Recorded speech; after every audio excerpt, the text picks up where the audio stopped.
आंगन को झाड़ू मार दिया है, एकदम साफ सुथरा कर दिया है और सारे पौधों को लगा दिया है कतार में।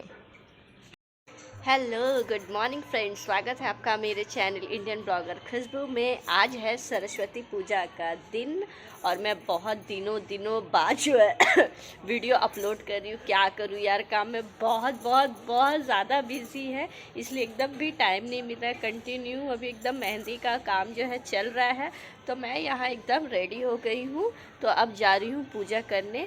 इस बार मैंने पंडित जी से पूजा नहीं कराया, क्योंकि पूजा वूजा करने के बाद आज मेरा एक ब्राइड है, उसको रेडी करने जाना है, तो इस बार टाइम नहीं मिल पाता और मेरा कोई हेल्पिंग हैंड भी नहीं है जो मेरी मदद करे। तो बस इसीलिए छोटा सा मूर्ति लाया है, खुद से घर में अच्छे से पूजा करूँगी। तो चलो मेरे साथ पूजा में शामिल हो जाओ।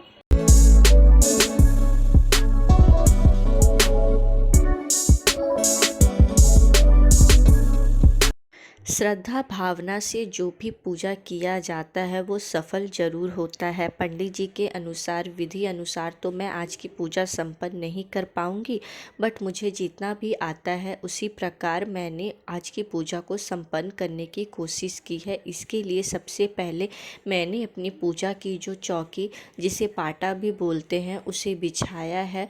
फिर गंगा जल से शुद्धिकरण किया है। फिर पीला वस्त्र को इस पर धारण किया है।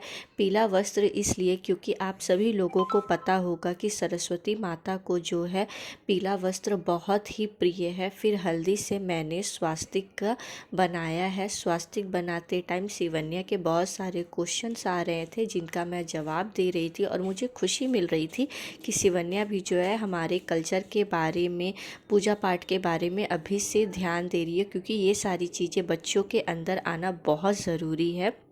फिर मैंने अरवा चावल थोड़ा सा डाला और फूलों से जितना भी पॉसिबल हो सका उसे सुंदर तरीके से सजाया है। अब सरस्वती माता का जो है पेपर मैं खोलूँगी और पूरे घर वालों को उनका फेस रिवील करूँगी। तो उनके ये करने से पहले गंगा जल से छिड़काव करके शुद्ध कर देते हैं।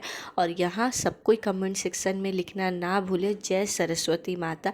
मैंने बहुत ही प्यारी सी छोटी सी मूर्ति लाया है, बट सच में ये मूर्ति सामने से अत्यधिक प्यारी है। बहुत ही फेस पे एक चमक है, बहुत ही ज़्यादा खूबसूरत लग रहा है। तो माता रानी को विराजमान करके हाथ जोड़कर उनको नमस्कार करने के बाद और एक बार गंगा जल से छिड़काव करके उनका शुद्धिकरण किया। सरस्वती माता जो है विद्या और कला की देवी हैं। इनके बिना तो विद्यार्थियों का जीवन अधूरा है। तो जो विद्यार्थी होते हैं उन्हें अपने घर में सरस्वती माता की पूजा अवश्य ही करनी चाहिए। और मैं कला की पूजा करती हूँ, तो सरस्वती माता की पूजा करना तो बनता है। अब मैंने लोटा में थोड़ा सा जल लिया, उसमें गंगा जल मिलाया, फूलों का आसन बिछाया, लोटा को विराजमान किया, उसमें 1 रुपए के कॉइन डाले, सुपारी डाले, रंग डाले और अभ्रक डाले।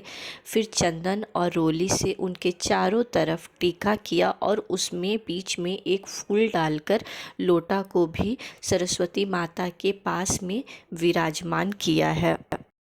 अब मैं धूपदानी, दिया बत्ती के लिए भी पुष्पों की जो है अच्छे से डेकोरेशन कर रही हूँ। मैं सच बोलूँ तो मैं पिछले कुछ दिनों से ही कुछ सालों से ही सरस्वती पूजा कर रही हूँ। मैं मेहंदी लगाने जाती थी, तो मुझे वहाँ एक आंटी ने बोला कि आप लोगों के हाथ में इतनी कला है, तो आप लोगों को सरस्वती माता की पूजा ज़रूर करनी चाहिए। उनकी ये बात मुझे बहुत अच्छी लगी। तब से मैंने सरस्वती पूजा जो है अपने घर में करना स्टार्ट कर दिया। मैंने अब सरस्वती माता को चंदन का टीका दिया है। चंदन का टीका मैंने उनके माथे पे, पाँव में, हाथ में, उनकी वीणा में और उनकी जो सवारी है सबको लगाया है। फिर मम्मी को बुलाकर सिंदूर लगाया है, क्योंकि सिंदूर मैं नहीं लगा सकती। फिर उन्हें माला अर्पण किया है। इसे बंगाल में रजनीगंधा फूल का माला बोला जाता है, वो अर्पण किया है। और आज मैं अपने बागान से हर एक तरह के पुष्प को जो है तोड़ कर लाई हूँ। जितने भी रंग बिरंगे इतने खूबसूरत फूल थे, उन सबको मैंने आज सरस्वती माता के लिए स्पेशली तोड़ा है और उन सब को माता रानी के चरणों में अर्पित कर रही हूँ। पुष्पों को अर्पित करने के बाद यहाँ कपास जो है माता रानी पे चढ़ाया जाता है। उसके बाद उनके श्रृंगार के सामान में मैंने उन्हें सिंदूर दान किया है। अब उन्हें प्रसाद का भोग लगाया है। प्रसाद का भोग लगाने के बाद मैंने यहाँ 5 तरह के फल लिए हैं और फल में बैर और कुल जिसे बोला जाता है वो साख आलू ये ज़रूर शामिल करें क्योंकि ये माता रानी को अत्यंत प्रिय हैं। अब मैंने उन्हें रंग और गुलाल अर्पण किया है। रंग और गुलाल अर्पण करने के बाद मैंने उन्हें इत्र लगाया है क्योंकि माता रानी को इत्र अधिक प्रिय है। इत्र लगाने के बाद इत्र की शीशी को भी माता रानी को दान किया है। और यहाँ पूजा के सामान में एक सामग्री मिलती है जिसे अभ्रक बोलते हैं। वो बहुत ही ज़्यादा चमकीला होता है। उससे चारों तरफ से मैंने माता रानी के ऊपर छिड़काव किया है जिससे एक बहुत ही सुंदर सा साइन और ग्लेस आ रहा था। आप लोग पूजा में आपके घर के जितने भी बच्चे हैं या जो डायरी आप मेंटेन करते हैं उसे सरस्वती माता के पास ज़रूर रखें। तो मैंने अपने घर के सारे बच्चों के किताबों को लिया है, अपनी डायरी को लिया है, सब में चंदन का टीका लगाया है और माता रानी को विराजमान किया है। और कला से रिलेटेड जो भी काम करते हैं उन्हें भी चंदन का टीका लगाकर ज़रूर रखें। तो मैंने अपने मेहंदी की कोन को रखा है, शिल्पा दीदी के टोनर को रखा है, अपने फाउंडेशन लिपस्टिक को रखा है, बहुत सारी चीज़ों को रखा है। अब माता रानी को दक्षिणा दिया है, मैंने दक्षिणा को भी रख दिया है और तब तक धूपकाठी भी इधर मैंने रेडी रखी है। तो दक्षिणा चढ़ाने के बाद मैंने आग लगाया, माचिस से आग लगाया, बाबा डरो मत।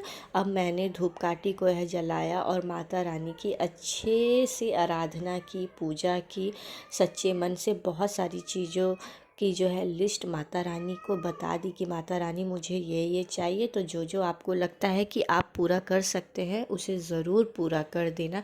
तो इधर धूपकाठी दिखाने के बाद मैं उसे धूपकाठी दानी में रख रही हूँ। और यहाँ फिर मैंने शंख को विराजमान किया है। शंख को विराजमान करने के बाद उसे चंदन का टीका लगाया है और धूप दिखाया है। जय सरस्वती माता सद्गुण वैभवशालिनी त्रिभुवन विख्याता। जय सरस्वती माता चंद्रवांदिनी पद्मासिनी रूति मंडलकारी सोहे शुभ हंस सवारी अतुल तेज धारी। बाएं कर में वीणा दाएं कर माला शीश मुकुट मणि सोहे गले मोतियन माला। देवी शरण जो आए उनका उद्धार किया बैठी मंत्रा दासी रावण संहार किया।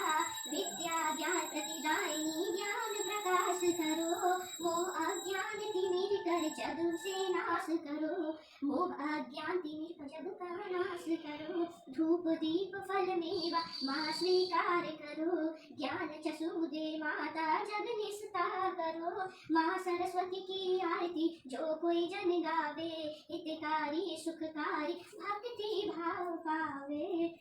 ओम जय सरस्वती माता ओम जय सरस्वती माता ओम जय सरस्वती माता।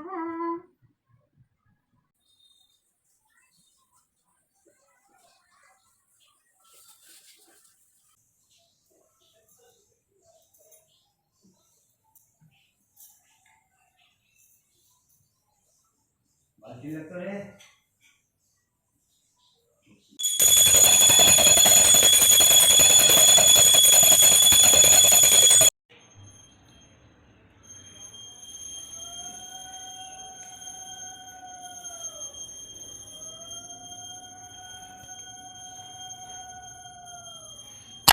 पूजा ख़त्म हो गया और ये है मेरा पूरा फुल लुक।